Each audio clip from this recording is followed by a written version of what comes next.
दोस्तों नमस्कार, आदाब, सत श्री अकाल। उर्मिलेश ऑफिशियल के इस कार्यक्रम में आपका बहुत-बहुत स्वागत है। मैं हूं उर्मिलेश। दोस्तों आप हमारे एक यूट्यूब चैनल पर आमतौर पे देश-विदेश की खबरों, खासकर पॉलिटिकल खबरों की एनालिसिस सुनते हैं, व्याख्या सुनते हैं, डिस्कशन सुनते हैं। लेकिन आपको याद होगा जो हमारे नियमित दर्शक हैं कि हम बीच-बीच में कुछ अच्छी किताबों पर डिस्कशन भी करते हैं। हाल के दिनों में कम किताबों पर चर्चा हुई, उसकी वजह है देश में और विदेश में या दुनिया में राजनीतिक घटनाक्रम बहुत तेजी से घटे। इतने सारे डेवलपमेंट्स हुए कि मुझे अच्छी किताबें पढ़ने की और उन पर डिस्कशन करने की स्थिति नहीं मिली और यूँ कहा जाए कि वक़्त मैं नहीं निकाल सका, जो कि गलत बात है। अच्छी किताबें हमेशा ज़रूरी हैं और उन पर चर्चा भी। तो आज हमने मौका निकाला और एक ऐसी किताब पर मैं आज चर्चा करने जा रहा हूँ, जिसका टाइटल है भारत में गरीबी। और इस किताब के लेखक हैं देश के जाने-माने अर्थशास्त्री, बल्कि यूँ कहा जाए डेवलपमेंट इकोनॉमिस्ट प्रोफ़ेसर संतोष मेहरोत्रा।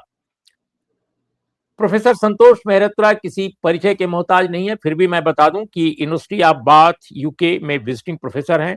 इसके अलावा वो higher school of economics Moscow में विजिटिंग प्रोफ़ेसर के रूप में कार्यरत हैं। इसके पहले वो जेएनयू में प्रोफ़ेसर रहे हैं इकोनॉमिक्स के।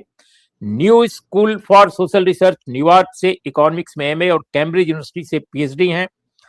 इसके अलावा उन्होंने संयुक्त राष्ट्र संघ में शोध संबंधी पदों पर 15 वर्ष बिताए हैं। वे फ्लोरेंस के इनोसेंटी रिसर्च सेंटर में विकासशील देशों के लिए सोशल पॉलिसी पर यूनिसेफ के ग्लोबल रिसर्च प्रोग्राम का नेतृत्व करते रहे हैं और इसके अलावा वो भारत में 11वीं और 12वीं पंचवर्षीय योजनाओं के कई अध्यायों के मुख्य लेखक भी हैं।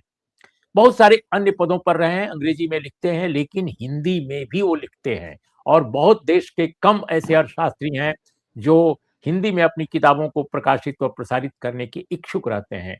तो इस मामले में प्रोफ़ेसर मेहरोत्रा बहुत ही अलग ढंग के व्यक्ति हैं और अलग ढंग के अर्थशास्त्री हैं। आपका स्वागत है प्रोफ़ेसर मेहरोत्रा हमारे इस कार्यक्रम में। बहुत बहुत बहुत धन्यवाद उर्मिलेश जी।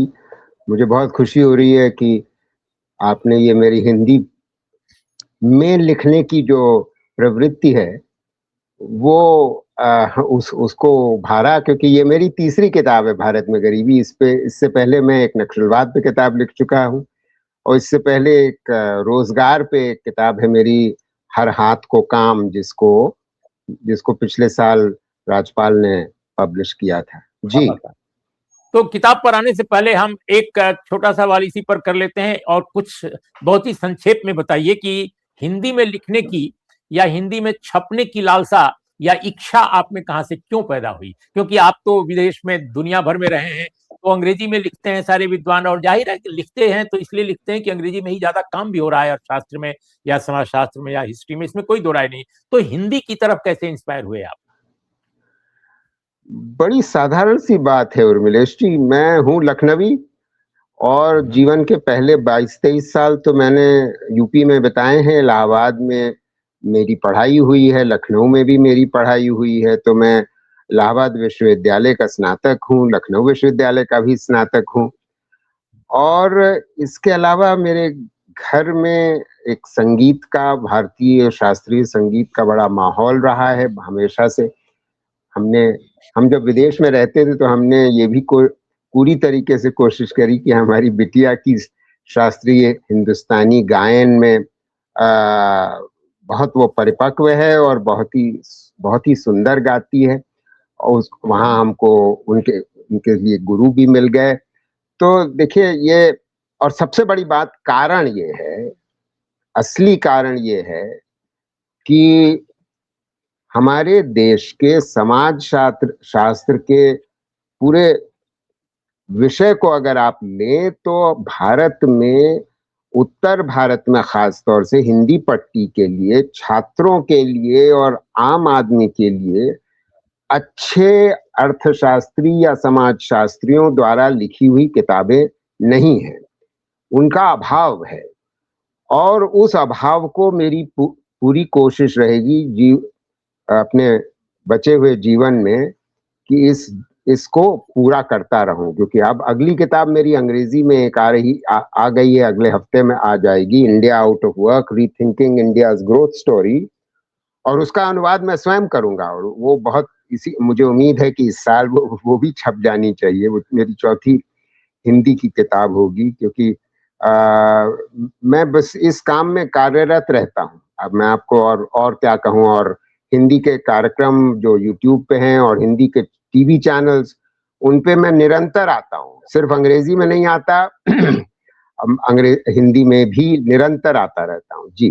ग्रेट, ग्रेट, बहुत बहुत बधाई और बहुत खुशी हुई। पहले तो इस किताब के लिए बधाई। दोस्तों, आप ये किताब देख रहे हैं प्रोफेसर मेहरोत्रा की, आप भी पढ़िए, राजकमल ने छापी है और अच्छी किताब है। मैं पढ़ गया अपनी एक यात्रा में, और किताब आई तो मैं कहीं बाहर जा रहा था और ये किताब लेकर गया। तो हम शुरुआत करते हैं प्रोफेसर मेहरोत्रा इस किताब के बारे में। जी, आपकी किताब के शुरू में ही सबसे पहली बात तो मुझे बहुत खुशी हुई कि जो भी आप कहते हैं, बहुत सारे विद्वान जो दुनिया के हैं, खासकर आर्थिक मामलों पर लिखने वाले, वो इतना जटिल लिखते हैं कि उसका वो हिंदी में तर्जुमा किया जाता है तो मुश्किल बड़ी होती है समझने में। लेकिन आप साफ-साफ लिखते हैं, इतना साफ लिखते हैं कि कोई सामान्य व्यक्ति भी इसको समझ सकता है। जैसे दोस्तों, भारत में गरीबी कारण और निवारण की 2-3 लाइनें मैं पढ़कर सुनाता हूँ और वो यहीं से सवाल भी निकलता है। ये लिख रहे हैं कि यद्यपि अधिकांश लोग उच्च आय का आनंद लेना चाहते हैं, लेकिन उनकी शिक्षा और स्वास्थ्य की स्थिति उनकी क्षमताओं को प्रभावित करती है। गरीबी को आमतौर पर केवल आय के आधार पर मापा जाता रहा है, यानी पारंपरिक रूप से। परंतु गरीबी को समझने का एक वैकल्पिक मापदंड भी हो सकता है, मानव विकास के रूप में। बल्कि दोनों मापदंडों का समन्वय करके ही गरीबी का आकलन किया जाना चाहिए। ये जो प्रोफेसर मेहरोत्रा ने अपनी किताब के शुरू में ही एक बात कह दी है। मैं इसी पर प्रोफेसर मेहरोत्रा आपसे समझना चाहता हूं कि भारत में जो गरीबी का आकलन है, तो आप प्रति व्यक्ति आय की जो स्थिति होती है और ये सब चीजें जो होती हैं, केवल वही लोग देखते हैं, जीडीपी का आकार देखते हैं, उसमें आम आदमी की क्या स्थिति है, ये वो। लेकिन आप कह रहे हैं कि मानव विकास जो सूचकांक है, जो जो निकाला जाता है आमतौर पे, उसको भी नजरअंदाज नहीं किया जाना चाहिए। इसको जरा आप एक्सप्लेन करें हमारे श्रोताओं के लिए। जी, जी, ये बहुत ही ज़रूरी बात है, क्योंकि आम आदमी की समझ यही है, जो मैंने आपने पहला जो पैराग्राफ मेरी किताब का पढ़ा, आम आदमी की समझ ही ये है, सिर्फ आय से ही हमारी गरीबी थोड़ी ना मापी जा सकती है कि हमारे बच्चे स्कूल जा पा रहे हैं कि नहीं, हम खुद स्कूल गए कि नहीं गए, हम किस कक्षा तक पढ़ पाए, हम अपने बच्चों को किस स्तर तक पढ़ा ले जा पाए, और क्या गुणवत्ता है हमारे बच्चों की पढ़ाई की। क्योंकि हम ये जानते हैं कि अगर आपके बच्चे अच्छे पढ़े लिखे नहीं है, मतलब हमारे और आपके बच्चे तो सब अच्छे पढ़े लिखे जाते, मगर गरीब का बच्चा नहीं पढ़ लिख जाता है अच्छे से, और उसका बहुत बड़ा कारण उसका वर्ण होता है, उसके पिता की आमदनी होती है, उसका स्वास्थ्य होता है, उसका कुपोषण स्तर होता है। मैं अब कुपोषण पे आ जाता हूँ। देखिए, स्वास्थ्य वाला मुद्दा जो है इतना बड़ा है, और कुपोषण का मुद्दा इतना बड़ा है। हमारे देश में खास तौर से उस पर थोड़ी सी चर्चा कर लेते हैं। देखिए, अफ्रीका में जितना बच्चों का कुपोषण का स्तर है, मतलब जितना अनुपात है बच्चों का कुपोषण का अनुपात, उससे कहीं ज्यादा हमारे देश में है। मतलब स्टंटिंग यानी कि बौनापन हमारे देश में सरकारी आंकड़ों के आधार पे हम 5 साल से कम उम्र के बच्चों में 35% ऐसे बच्चे हैं जो बौनेपन से ग्रस्त हैं। अब आप सोचिए, ये चीज आपको चीन अगर चले जाएंगे तो 3-4% से अधिक नहीं मिलेगी, और अफ्रीका में हमारे देश से कम मिलेगी। और हम अपने को मतलब चौथी और पांचवी बड़ी अर्थव्यवस्था, उसके बारे में डींगे हाँकते रहते हैं, और ये भी डींगे हाँकते रहते हैं कि हम सबसे तेज वृद्धि दर पे अपनी जीडीपी को और सकल घरेलू उत्पाद को बढ़ाने वाले देशों में से हैं।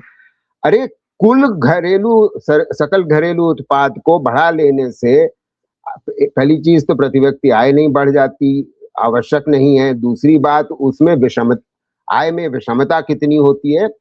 तो आम आदमी की नजरिए से देखते हुए, और ये जो नजरिया है ना उर्मिलेश जी, ये नजरिया अर्थशास्त्र में करीब 25-30 साल से प्रोफेसर अमर्त्य सेन, जो भारत के नामी अर्थशास्त्री ही नहीं मगर वो दुनिया के नामी अर्थशास्त्री हैं, नोबेल प्राइज विनर हैं अर्थशास्त्र में, उनकी सोच और समझ से है कि वो ये सोच और समझ और ये सैद्धांतिक जो पूरा एक परिप्रेक्ष्य है, उससे उससे मैंने सीखा और दुनिया ने सीखा है। तो बड़ी बात यही है कि हम जब तक, और दिक्कत ये है उर्मिलेश जी कि हमारा जो टीवी चैनल है और आम आदमी को जो जिसका प्रभाव बहुत होता रहता है, वो यही है, तो इसी चर्चा की बात करता रहता है कि भाई विकास दर इस साल में क्या रही, इस तिमाही में क्या विकास दर रही। विकास दर तो केवल जीडीपी बता रहा है, आम आदमी का जीवन स्तर में सुधार हो रहा है कि नहीं वो नहीं बता रहा। वो ये नहीं बता रहा, कुपोषण के बारे में तो चर्चा ही नहीं होती, वो सब भूल जाइए। ये भी नहीं बता रहा कि रोजगार में क्या वृद्धि हुई है। भाई हमारे लिए अगर भाई देखिए विकास का अर्थ क्या है, और जिसके हम अच्छी लंबी चर्चा एक पूरे अध्याय में करते हैं। आपके सवाल करने से पहले ही मैं जो कुछ चैप्टर्स हैं उनके बारे में, अध्याय हैं जो इनके बारे में चर्चा कर सकते हैं। बात यह है कि अगर आपकी विकास दर 7 या 8% से बढ़ रही है और दूसरी ओर अगर रोजगार ढूंढने वाले लगभग सालाना लगभग 1 करोड़ हो, और वो हैं 1 करोड़, जिसका मैं आकलन किताब में देता हूं, सालाना नया रोजगार ढूंढने वाले 1 करोड़ है, तो आपको नया रोजगार 1 करोड़ उत्पन्न करना होगा। सवाल यह है कि क्या सरकार इस काम में कार्यरत है, इसके बारे में सोच भी रही है कि नहीं, और निजी क्षेत्र में रोजगार, गैर कृषि क्षेत्र में रोजगार पैदा हो रहा है कि नहीं। अब ये मैंने देखिए शब्द इस्तेमाल किया, गैर कृषि क्षेत्र। तो आप कहेंगे भाई कृषि क्षेत्र में रोजगार में क्या कमी है। नहीं, कमी नहीं है, ये मैं नहीं कह रहा कि कोई उसमें कमी है, मैं ये कह रहा हूं, और ये सारे अर्थशास्त्री मानते हैं और सरकार भी मानती है, और हमको भी समझना इस बात को बहुत गहराई से चाहिए कि देखिए अगर सकल घरेलू उत्पाद की बात करें, जीडीपी की ही बात करें, अब जीडीपी में जो योगदान हमारी कृषि का है वो केवल 15-16% है। उद्योग का करीब 25% है, और बाकी 60% करीब सेवाओं का है। अब अगर कृषि का योगदान, मतलब जितना पूरा खेती है उसका योगदान केवल 15% है, मगर उसमें लोग जो कार्यरत हैं, जो श्रम बल उसमें लगा हुआ है, वो लगभग आज की तारीख में, मैं 25 के आंकड़े आपको बता रहा हूं, बिल्कुल लेटेस्ट, वो बता रहे हैं कि 43% हमारे देश का श्रम बल कृषि में लगा हुआ है। और पिछले 4 साल में उर्मिलेश जी, पिछले 4 साल में कृषि में जो श्रम बल लगा हुआ है उसमें बढ़त हुई है, 8 करोड़ की बढ़त हो गई भाई। ये तो उल्टा हो रहा है, मतलब विकास का बिल्कुल उल्टा हो रहा है जो विकास होना चाहिए। तो क्योंकि हम चाहते ये हैं कि चलिए 43% कार्यरत ना हो तो कम से कम, बहुत बहुत ज्यादा हो तो 30% हो, 30%।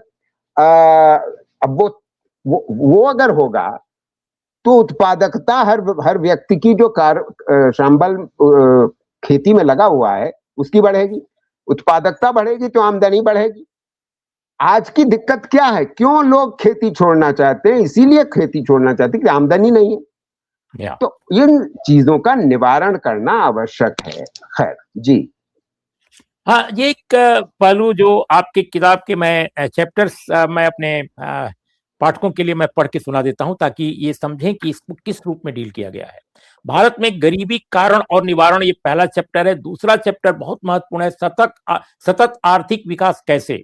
उच्च कृषि विकास और ग्रामीण भारत का पुनरुद्धार तीसरा चैप्टर है। और दोस्तों, ये कई ऐसे पहलू हैं जिन पर आमतौर पर अर्थशास्त्री नहीं विचार करते, जिसमें एक है शिक्षा के अधिकार से सीखने के अधिकार तक, सामाजिक बीमा को सार्वभौमिक बनाना, और इसके अलावा इसमें आर्थिक विकास के रोजगार संबंधी विरोधाभास, जिसकी चर्चा अभी कर रहे थे। देखिए, ये इस किताब की जो विशेषता है, मैं उसी पर आना चाहता हूं कि इसमें कुछ नए पहलुओं को सामने लाया गया है जो आमतौर पे परंपरागत जो आर्थिक विशेषज्ञ हैं या अर्थव्यवस्था को, आर्थिकी को परंपरागत ढंग से व्याख्यायित करने वाले लोग हैं, इनको नजरअंदाज कर जाते हैं। तो ये मुझे वो अमर सेन का नाम ले रहे हैं, अमर सेन की कुछ किताबें मैंने पढ़ी हैं और उनसे बातचीत करने का भी एक मौका मिला मुझे एक टेलीविजन चैनल की के डिस्कशन में। तो मुझे खुशी है कि अमर सेन की एक परंपरा के साथ खड़े हैं, मुझे लगता है, और ये बहुत बड़ी बात है। तो मैं आपसे अगला जो सवाल पूछना चाहता हूं वो ये कि गरीबी घटी है, ऐसा आर्थिक विशेषज्ञ मानते हैं अपने देश में, लेकिन क्या असमानता जो इतनी बढ़ी है अपने देश में, क्योंकि अर्थशास्त्रियों का एक बहुत बड़ा सेक्शन है जो मानता है कि भारत में तो 1922 में जो असमानता थी उससे भी ज्यादा असमानता आज है, इनइक्वालिटी है। तो ये बात सुनकर के लोग कहते हैं कि ये कैसे हो सकता है कि गरीबी कम हो रही है तो असमानता क्यों बढ़ रही है। थोड़ा इस पहलू पर संक्षेप में जी, बताएं। बहुत बहुत अच्छा आपने सवाल किया और ये बड़ा ही गहरी चिंता का विषय है।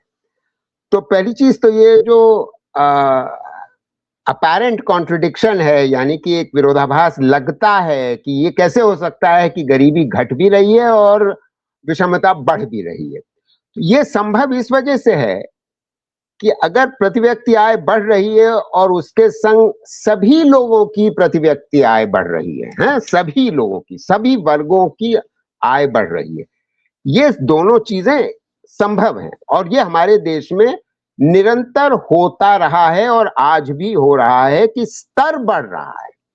अच्छा, मगर इसका अर्थ ये नहीं हुआ कि जो सबसे अमीर लोग हैं, जो सबसे धनाढ्य लोग हैं, मतलब जो बिल्कुल डॉलर बिलियनर्स जिनको कहा जाता है, उनकी संख्या नहीं बढ़ रही, वो भी, उनकी संख्या भी बड़ी तेजी से बढ़ रही है। तो चिंता का विषय ये हो जाता है उर्मिलेश जी कि जो भयंकर रूप से धनाढ्य लोग हैं, जो डॉलर बिलियनर्स हैं और जो हाई नेट वर्थ इंडिविजुअल्स जिन्हें कहते हैं, जिनका नेटवर्थ यानी कि फाइनेंशियल, केवल फाइनेंशियल नेटवर्थ, हाई नेटवर्थ उसको कहते हैं, जो फाइनेंशियल नेटवर्थ जिसका 50 करोड़ से ज्यादा हो, यानी जिसकी फाइनेंशियल सेविंग्स, मैं मतलब मकान, गोल्ड वगैरह उसकी बात नहीं कर रहा, केवल फाइनेंशियल सेविंग्स 50 करोड़ से ज्यादा हो, उनको हाई नेटवर्थ भारतीय कहा जाता है, हाई नेटवर्थ इंडिविजुअल।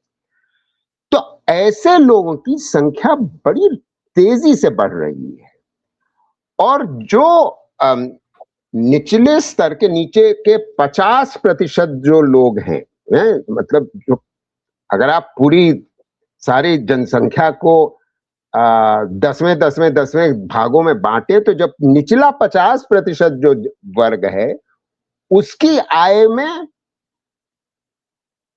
स्तर में तो बढ़त हो रही है, स्तर में बढ़त होने की वजह से गरीबी कम हो रही है, ठीक है, मगर क्योंकि धनाढ्यों की संख्या बढ़ रही है, बड़ी भयंकर रफ्तार से बढ़ रही है, उन दोनों कारणों से आप ये पाते हैं कि विषमता बढ़ रही है। अब इसका तात्पर्य भी आर्थिक रूप से समझना हमारे श्रोताओं को जरूरी है। तात्पर्य ये निकलता है, अगर ये विषमता न बढ़ रही होती और प्रति व्यक्ति आय यानी कि जीडीपी ग्रोथ रेट बढ़े, तो विषमता अगर उतनी न बढ़ रही होती तो प्रति व्यक्ति आय नीचे वाले लोगों की भी बढ़त ज्यादा तेजी से होती। आपको ग्रोथ रेट उतनी तेज न करनी पड़े, आप 4-5% पे ही आप निचले भाग के लोगों के प्रति व्यक्ति आय को बढ़ा सकते हो। यानी कि there is a trade off, मतलब हम ट्रेड ऑफ की बात कर रहे हैं। इस वजह से ये विरोधाभास एक तरफ है भी, और दूसरी तरफ इस विरोधाभास को कम करने की सरकार की नीतिगत एक प्रयोग होना चाहिए, और उसके लिए संभव है। और मैं एक चैप्टर में उसकी, एक अध्याय में उसकी भी बात करता हूं, किस तरीके से टैक्स रेवेन्यू बढ़ाया जा सकता है। अब आप जानते हैं उर्मिलेश जी कि श्रम बल अगर 60 करोड़ का है हमारे देश में, तो 60 करोड़ के श्रम बल में अगर केवल कितने 3 करोड़ लोग टैक्स देते, इनकम टैक्स देते हैं, ये कैसे संभव है भाई? देश कैसे चलेगा? सरकार कैसे चलेगी? सरकार में लूटपाट का एक बहुत बड़ा कारण, जो एक मतलब करप्शन की बात हम सब लोग बात करते हैं, वो इसी वजह से होती है कि सरकार के मुलाजिम जो हैं वो सोचते हैं कि अरे ये देखो कि अंबानी अडानी कहाँ पहुंचे जा रहे हैं, तो हम यहाँ बैठे हुए हैं, इनका अंबानी अडानी का काम करते हैं, तो हम इन्हीं से थोड़ा सा और क्यों ना उलीच लें। मैं एक बहुत मोटी बात कर रहा हूँ, अंबानी अडानी एक बिल्कुल उदाहरण के रूप से, क्योंकि छोटे और बड़े धनाढ्य लोगों की कोई हमारे देश में कमी तो है नहीं, जैसे हम चर्चा कर रहे थे जी। आपने अपने एक चैप्टर में शिक्षा के अधिकार से सीखने के अधिकार तक, इस चैप्टर को मैं बहुत ध्यान से देख रहा था, तो इसमें आप निजी स्कूलों और सरकारी स्कूलों के बारे में काफी डेटा देते हैं, और डेटा के साथ आप एनालाइज करते हैं कि किस तरह बड़ी संख्या में जो बच्चे हैं ग्रामीण क्षेत्रों में खासकर, वो शिक्षा से वंचित हो रहे हैं। और हालात ये हो गए हैं, जैसे आप कहते हैं कि 2006 में निजी स्कूल ग्रामीण यूपी के 39.2% बच्चों को आकर्षित कर रहे थे, शेष 61.8% सरकारी स्कूलों में थे। लेकिन सरकारी स्कूलों की हिस्सेदारी 2014 तक गिरकर 41% हो गई, और उसके बाद निजी स्कूलों की हिस्सेदारी बढ़ गई। निजी स्कूलों की हिस्सेदारी बढ़ने का मतलब समझ सकते हैं हमारे दर्शक श्रोता, कि जाहिर है अमीर लोग या ज्यादा खाते पीते या अच्छी जिनकी स्थिति है वही अपने बच्चों को पढ़ा सकते हैं। तो बहुत बड़े लोग बताते हैं, और आंकड़े इसकी तस्दीक करते हैं कि राजस्थान, उत्तर प्रदेश, झारखंड, बिहार, तमाम स्टेट्स में जो सरकारी स्कूल हैं वो लगातार या तो माने कम हो रहे हैं या मर्ज किए जा रहे हैं अनेक स्थानों पर। इसका कितना इम्पैक्ट पड़ा है हमारे समाज पर और खासकर गरीबी पर?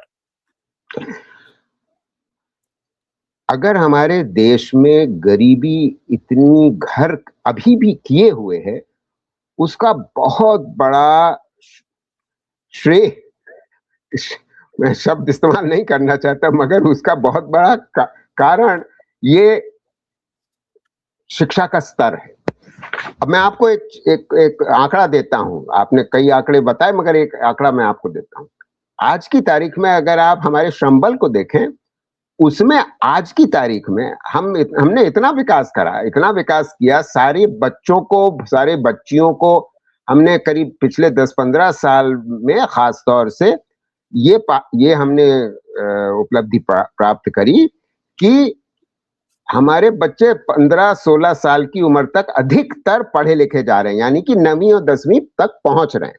बड़ी अच्छी बात है, देर आए दुरुस्त आए। मगर दिक्कत यह है, पहले 2 दिक्कतें हैं। एक तो ये बच्चे कुछ खास सीख नहीं रहे हैं, इस वजह से मैं वो सीखने की पे तवज्जो देता हूं। सीखते इस वजह से नहीं है क्योंकि उसके कई कारण हैं। टीचर स्कूल नहीं आता, टीचर जब स्कूल आता है तो टीचर पढ़ाता नहीं है। अच्छा, अब ऐसी स्थिति में होता यह है उर्मिलेश जी कि सरकारी स्कूल में, और खास तौर से ये होता है हिंदी पट्टी में, जो टीचर हैं वो भी गांव के हैं मगर छोटे छोटे शहरों के भी हैं, और वो अधिकतर उच्च वर्ग के हैं, उच्च जाति के हैं।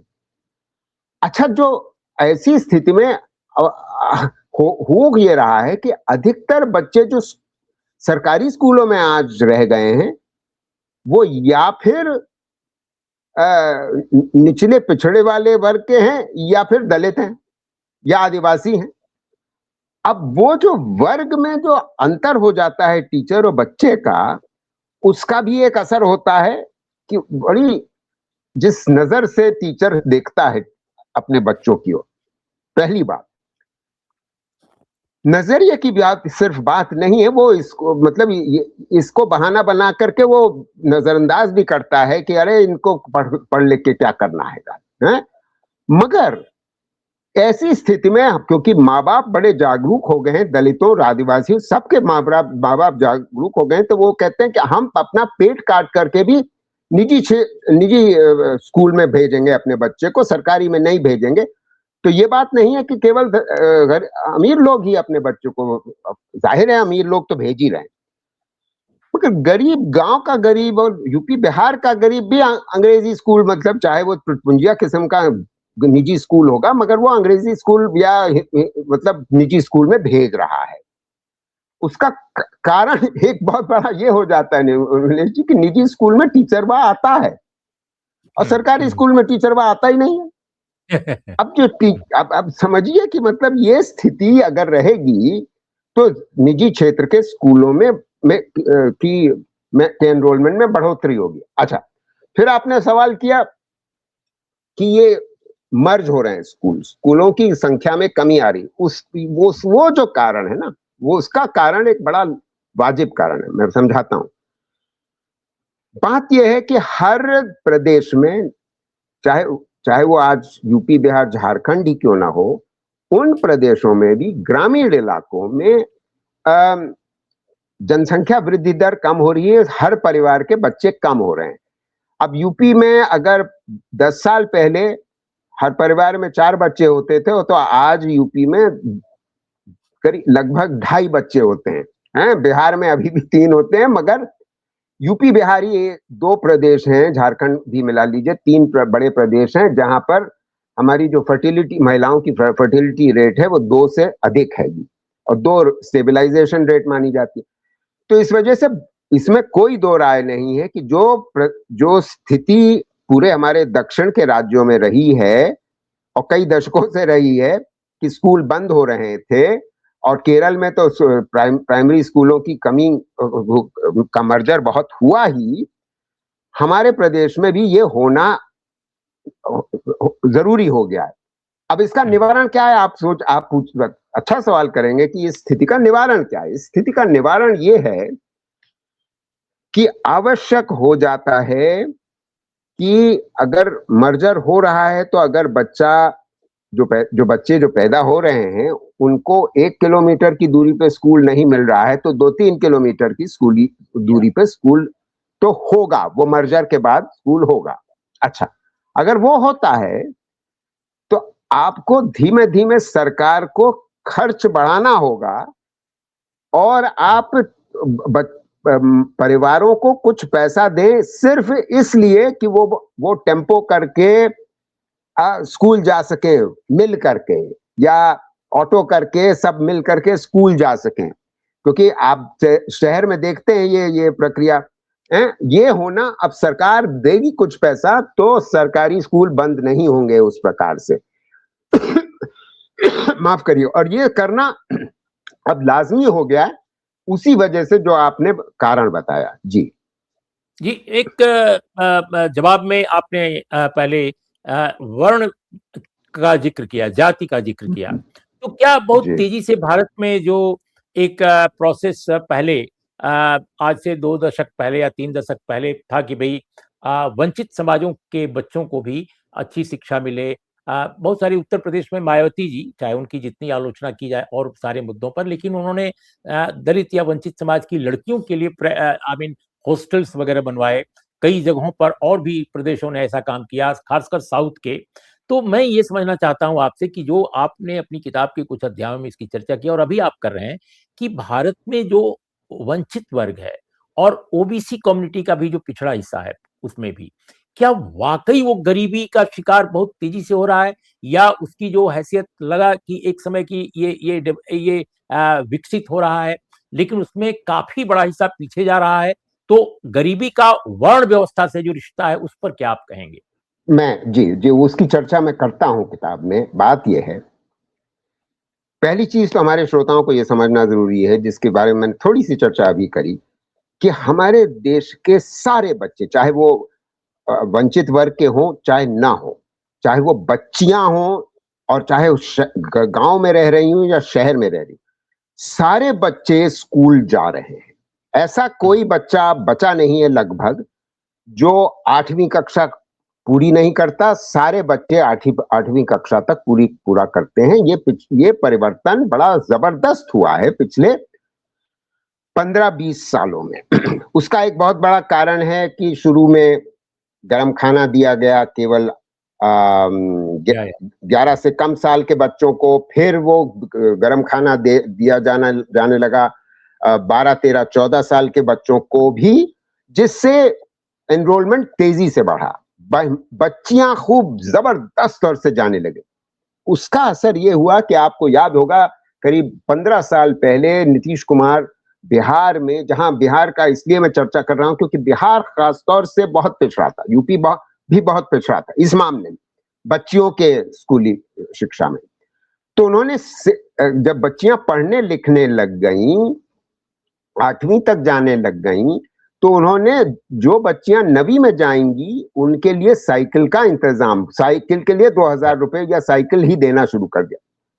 वो एक ऐतिहासिक कदम था। उसका असर ये हुआ उर्मिलेश जी कि देश भर के सारे प्रदेशों में, उत्तर के खास तौर से, दक्षिण में तो ये चिंता का विषय कभी था ही नहीं, उत्तर के सारे हिंदी पट्टी के प्रदेशों में यही प्रथा चल पड़ी। बड़ा अच्छा हुआ, मतलब मैं इतना गदगद हुआ ये प्रक्रिया को देखते हुए। आज भी आप, मतलब 10 साल पहले से मैं ये देख रहा हूं क्योंकि मैं गांव-गांव घूमता रहता था। मैंने ये पाया कि बच्चियां अपनी अपनी साइकिल पे घंटी बजाते हुए एक साथ यूनिफॉर्म पहने हुए स्कूल जा रही हैं और स्कूल से वापस आ रही हैं। और जब स्कूल का दिन पूरा हो जाता है तो अपनी माओ को पीछे कैरियर पे बैठा करके वो सब्जी फल लेने के लिए भी बाजार तक लेके जाती हूँ। बड़ा अच्छा लगता है। आप गांव जाइए, मतलब दिल गदगद हो जाता है, जो आपको पहले कभी नहीं देखने को मिला। अच्छा, अब इसका इसका मतलब ये हो रहा है कि सब बच्चे स्कूल तो जा रहे हैं, मगर अब जो बात मैंने पहले अभी कही कि अधिकतर जो वंचित वर्ग के बच्चे हैं, जातियों के बच्चे हैं, वो सरकारी स्कूल जाएंगे। अब सरकारी स्कूलों की कहानी मैंने आपको सुना दी, तो अब आप समझ सकते हैं कि इसका असर क्या होगा, उनके आगे चलते हुए जीवन पे असर क्या होगा। अच्छा, एक और अच्छी खबर, मतलब सारी खबर बुरी नहीं है, अच्छी खबर भी एक और मैं आपको सुनाना चाहता हूं, जो पिछले 20 साल में ये परिवर्तन आया है। जो परिवर्तन यूपीए के में शुरू हुआ था, इसको लागू करने, क्योंकि मैं स्वयं योजना आयोग में काम कर चुका हूं, तो ये सब बातें मुझे मालूम ही नहीं थी, इसमें मेरा स्वयं का योगदान भी था। तो हमने ये कोशिश करी थी कि तब तक आईसीडीएस, जो वो मतलब 3 से 6 साल के बच्चों के लिए जो स्कूली शिक्षा और जो उनके कुपोषण का निवारण करने के लिए जो खान पान, गर्म खान पान, उसकी व्यवस्था यूपीए के दौर में शुरू हो चुकी थी और वो बड़ा व्यापक हो गया। तो मैं आपको एक आंकड़ा देता हूं कि मतलब 20 साल पहले ये स्थिति थी 2006 में कि ये 3 से 6 वर्ष के बच्चे जो आईसीडीएस आंगनवाड़ी में जाते थे, उनकी संख्या 4 करोड़ थी। वो अगले 6-7 साल में, मतलब 12-13 तक ही, 2012-13 तक ही बढ़ करके 4 गुना हो गई, 16 करोड़ हो गई। अब आप समझिए, यानी कि पूर्ण रूप से व्यापकता आपको उन बच्चों को आईसीडीएस सेंटर्स, आंगनवाड़ी में जाने की आपको आंकड़े मिलते हैं। ये इसका बड़ा फायदा ये होता है कि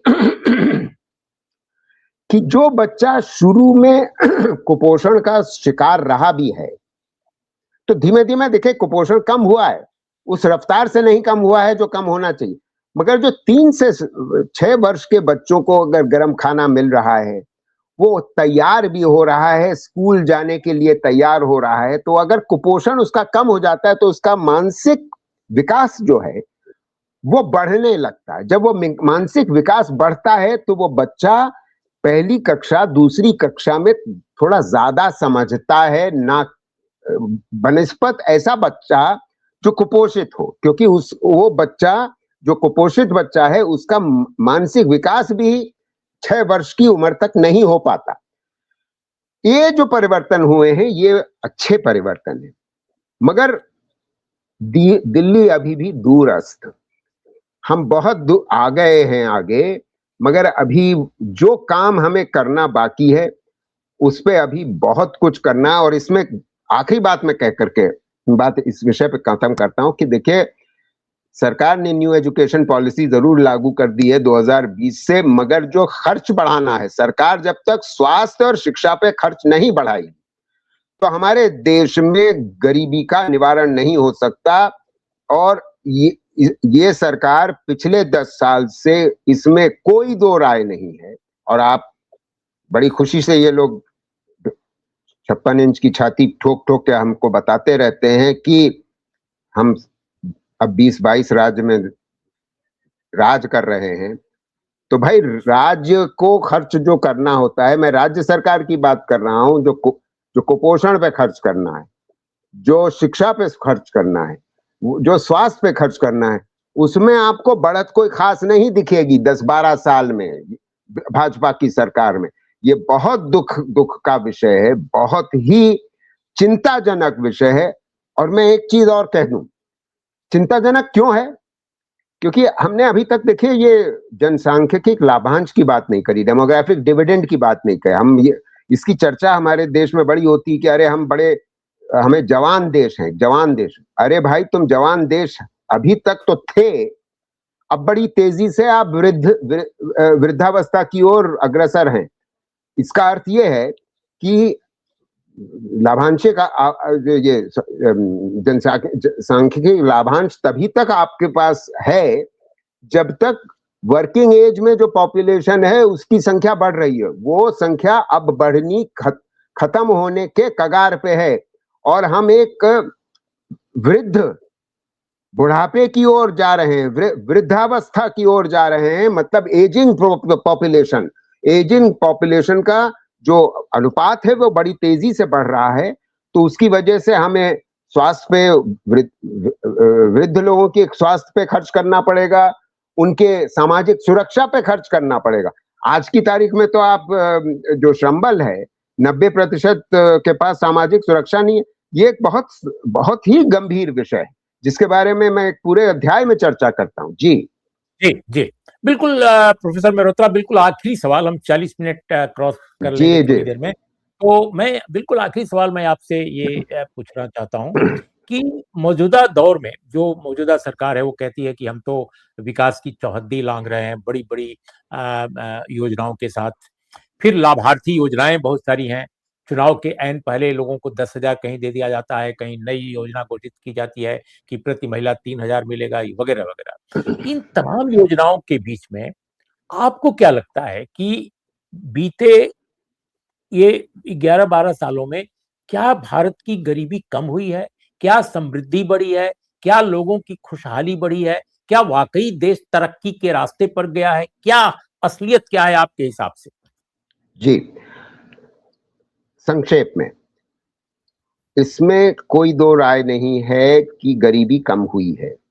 और उसका एक कारण ये है कि इस तरीके के रेवड़ियां बांटी जा रही हैं। मगर ये रेवड़ियां का बांटना एक उसका एक नुकसान है, बहुत बड़ा नुकसान ये है कि कृषि पे जो निवेश होने की जरूरत है, अगर कृषि में निवेश नहीं होगा तो कृषि की उत्पादकता नहीं बढ़ेगी। कृषि की उत्पादकता अगर हम बढ़ा ले जाएं तो दूध का दाम कम हो जाएगा, अंडे का दाम कम हो जाएगा, अनाज का दाम कम हो जाएगा। और अगर वो कम होता है तो आपको इस तरीके से रेवड़ियां बांटना बंद करने की आवश्यकता होगी।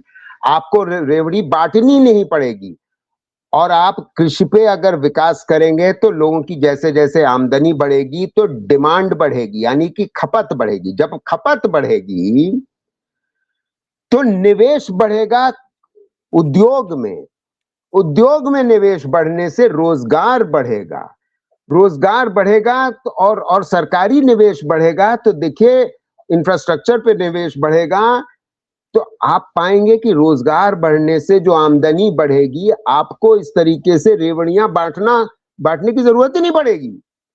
आप बेकार में रेवड़ियां पिछले 10-12 साल से बांट रहे हैं, कांग्रेस और बीजेपी दोनों बांट रहे हैं, गलत कर रहे हैं। आप कुछ गरीबों को दीजिए, बहुत दे दीजिए तो 750 रुपए, 1000 रुपए महीने से अधिक बिल्कुल ना दीजिए, किसी हालत में और किसी रूप में ना दीजिए। ये 2000 देना, 2500 देना, वगैरह वगैरह, इससे नुकसान ये हो रहा है कि आप कृषि पे विकास नहीं कर रहे, आप इंफ्रास्ट्रक्चर पे विकास नहीं कर रहे, आप स्वास्थ्य और शिक्षा पे में निवेश नहीं कर रहे, आप कुपोषण को कम नहीं कर रहे, तो ये गलत काम है।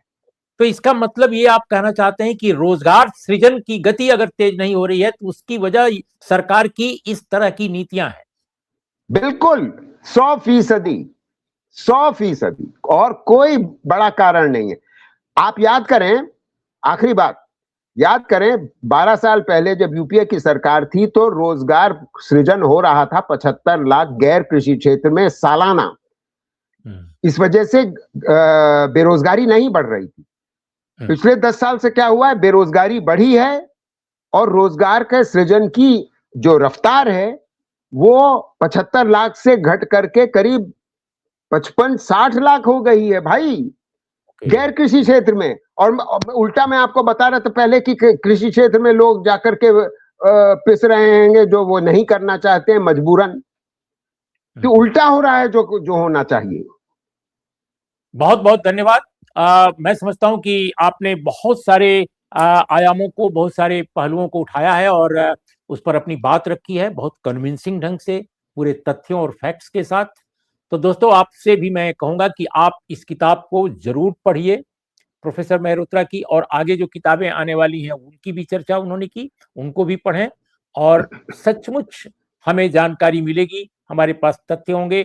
तो जो अफवाहबाजी है और जो अपने देश का कथित मेन स्ट्रीम मीडिया जो दुष्प्रचार से लेकर अज्ञानता का प्रसार कर रहा है, वो उसमें कमी ना आए केवल, बल्कि उसको भी आप काउंटर करके सही तथ्यों की रोशनी में अपना रास्ता आगे बनाएंगे।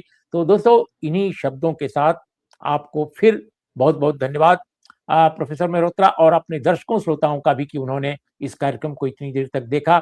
आपको कैसा लगा जरूर बताइएगा। नमस्कार, आदाब, सत श्री अकाल।